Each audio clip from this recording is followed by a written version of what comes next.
All right, everybody, good evening. I wanted to say first, Dave has sent me a link. Dave's in our family here at House of Prep.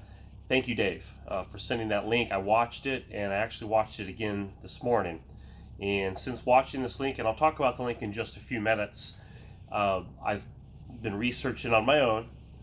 And as we discuss things on the scale of worldwide this evening, do your own research.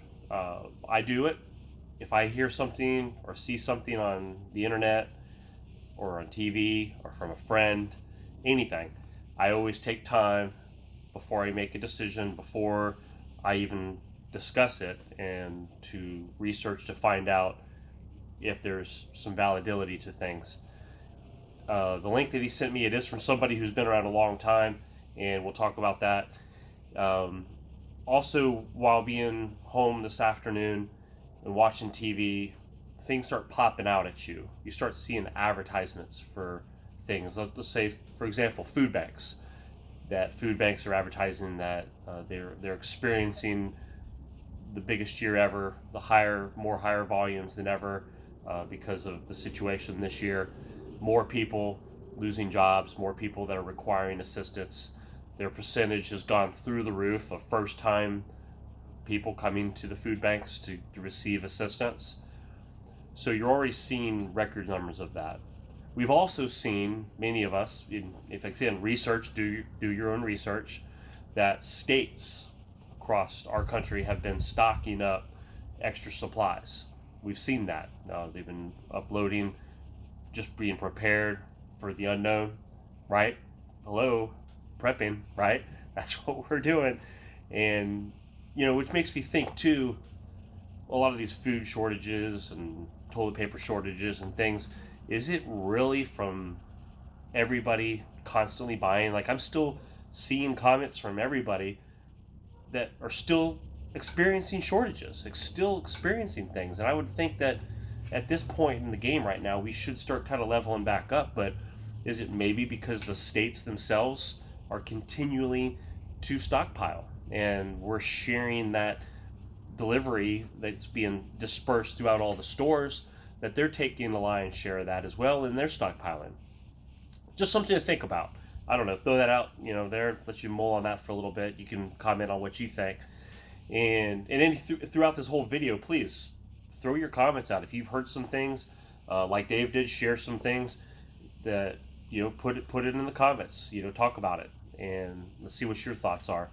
But worldwide, I saw this link, and it was a link that took me over to the Ice Age Farmer or his YouTube channel, and I've seen him before, and I enjoy listening to him. He's somebody that I would sit and I would watch, and I'll listen probably to the whole video, and lots of information, and he has sources, and he researches, and he does things, and he has some takes on things, and it's all very interesting, and I like to hear that stuff. I don't ever let anything, which he's not promoting fear, but I don't ever let anything drive me for fear, but I like to be educated.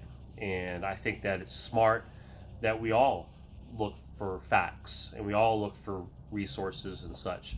So starting just to consider the other countries. Sometimes it's so easy in our own little bubble, like here in Tennessee, and our stores are fine. I'm able to buy everything I need at the last couple weeks, and things have been going great. You kind of forget about the world around you and the other countries and what they are doing, and maybe our country behind the scenes, incognito, they're doing some things. Because let's be honest, we don't always get updated on every little thing that's going on.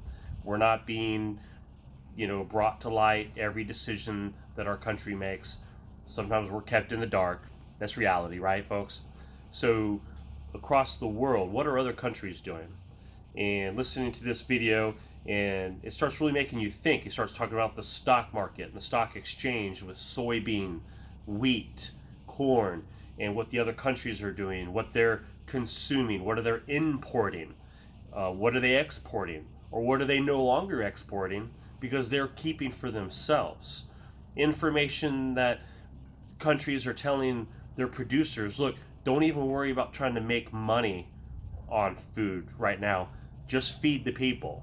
And China, constantly just buying up soybean and bringing in more imports for their country, and they've got a lot of mouths to feed, right? So, but it's not just one country; it's everywhere. It's widespread, and you start seeing Russia making some decisions on what kind of crops to start growing this coming year. France talking about increasing their production level for this upcoming year, and yes, there's a fear of shortages, but if you stop and think about it, people are making choices to try to produce more. So that, in my eyes, gives everybody a fighting chance that yes, we are consuming. And let's be real, there's been storms, there's been floods, there's been lost crops. If you've paid attention to any news at all this year, again, it's kind of been on the underline because it's not the mainstream highlighted events of this year, right? But that across even our country here in America, but in other countries as well, there's ruined crops because of either droughts or flooding or weather. That's a loss of that production for food. Now that could still play into this coming year, 2021. We don't know yet. But if you're watching the grand global scheme of things, there is an obvious, definite uneasiness when it comes to food. And you've heard people say, he who controls the food controls the people, controls the power. And there's some truth in that. People are starving. They're going to listen to and do whatever they got to do to get the food. So another part of prepping is to maintain your independence, maintain your power, because you can feed yourself. And hey, if there was ever a time to start a garden, I know we talked about that this year, right? You've heard it everywhere. Everyone's like, it's time to start a garden. But you can look out here at this weather right here. I ain't starting a garden right now, okay? It's not happening. All right, we got to wait till spring before we do that. And hey, I'm fortunate. I have a son, and I hope you're watching, who was very fortunate enough when he went to college that he was able to acquire some gardening skills and farming skills. They have a full-blown farm. He got to work, right there at the farm with the animals, with crops and planting and building. So I'm going to be picking his brain, because if you've seen my past videos, I've moved into this house this past year. So I would love for him to assist me, and he said he would, and we'll start trying to grow some of our own produce here. And I'm excited to begin that this year. Again, I'm trying to move my funds around, and because again, the startup cost of just kind of getting everything set up the way you want it, it requires a little bit. So that's something that I'm planning heavily I'd like to do, and I'd love to make videos about that as I do it. I think that would be fun, and again, I'm still learning some of these things, but that's what we're here for. We're on a journey, we're learning, and as I'm gaining information, and as I see things, and as you share things with me, and as I research, and I contemplate it, and I think about these things, and I found, okay, it's valid, we need to at least discuss it. We need to bring this up to the forefront. Again, not to drive fear, not to drive us to make bad decisions, but to be proactive and to continually be reminded that yes, right now, maybe in our little area, our little bubble, our little world that we've kind of surrounded ourselves in, things are great, things look good, we look solid, but you kind of have to remember, hey, let's don't get our head stuck down in the sand. Let's just keep it up and realize that all around us, all around the world, that there are people starving right now as we speak, that there's people that have fear, and the kids have fear where we're going to get the next meal. And you just have to have an understanding and not put the blinders on and just go through life thinking that nothing around us exists, and that we are doing what we do for a reason. And again, if you have some extra news and you want to share some things that you've seen or researched that